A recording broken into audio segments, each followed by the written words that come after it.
When you're dealing with worldlings, you will deal with sacred limitations or sacred restrictions. Let's call it that, sacred restrictions. Something that's sacred is something that is deemed unquestionable. So if you have a population and they agree never to discuss a certain topic, that topic is sacred. And because it's sacred, there is this prohibition to discuss it. For example, it can be that there's this house there in the corner of the street and it has been empty for 20 years. So the young generation, the teenagers now, they hear that it's been empty for 20 years. So years before they were born, that house became vacant. But the house is still there. Nobody wants us to rent it, nor purchase it. So the children begin to ask their parents about the house, and the parents were quite vague. Nobody wanted to talk about it.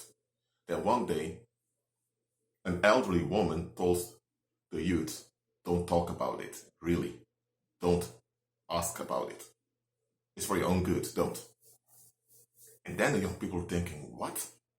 There's a house over there that's empty for 20 years and nobody purchased it, nobody wants to rent it, nobody demolished the house. What's going on here? So to the teenagers, it was something quite off.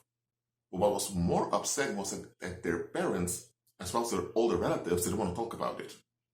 So one of those teenagers thought, you know what, it doesn't add up.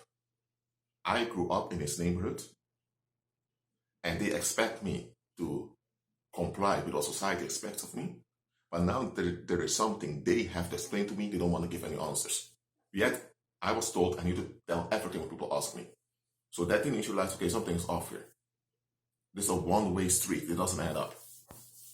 So he goes to the library, into the archive of the newspapers, and he found out that there was this wealthy family that lived there. But then he also got a newspaper article that there was a massacre over there, that like 22 people really turned on each other. But then he noticed that just a month after the incident, there was nothing about it in the newspaper anymore. It was completely covered up. And then he found out that in one of the court cases, his own uncle was a suspect. And he thought, what? So he didn't go to his uncle to ask about it, because then the uncle would ask, how do you know about it? So this teenager thought, you know what, let me let this go for now. After he completed his studies in journalism and he became a journalist, he went on to the case and he figured out that all the people in that neighborhood were involved in that massacre, including his own parents. They all covered it up, and they were all people that were bitter against that wealthy couple. That wealthy couple was a scapegoat to the community. And that wealthy couple invested in the community, and the people were so unthankful and thankless that they began to target them.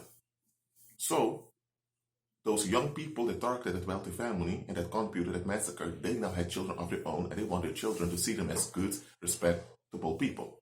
But they were not good, respectable people at all. So they had to withhold this information from their children of the crime they've committed. So that's why when the children begin to ask about it, how they were all vague about it, and an elderly woman even told the youth, don't question it, because it's for your own good. Why did elderly woman say that? Because the moment this would come out, the family life of all those households would be over. There would be domestic violence, there would be all kinds of stuff that would emerge. Now, in this case, that crime became something not to talk about. There's this sacred restriction. And another word for a sacred restriction is a boundary that has been placed by the community. Don't talk about it. So that's what boundaries are, sacred restrictions. Restrictions you're not allowed to question. Someone decides no about something, and you have to find a way to deal with the no that they've decided.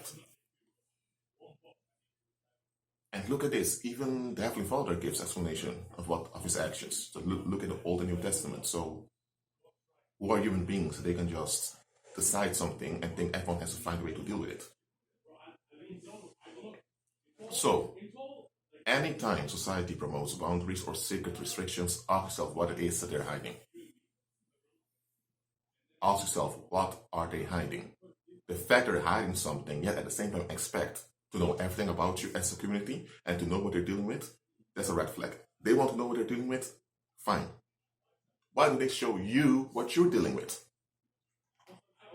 Also, you have to be transparent and honest, never lie and all of that, so that they know what they're dealing with, that they have an advantage. But you are not allowed to know what you're dealing with, and you are okay with this. Are you sure, believer? Are you sure? Be at peace.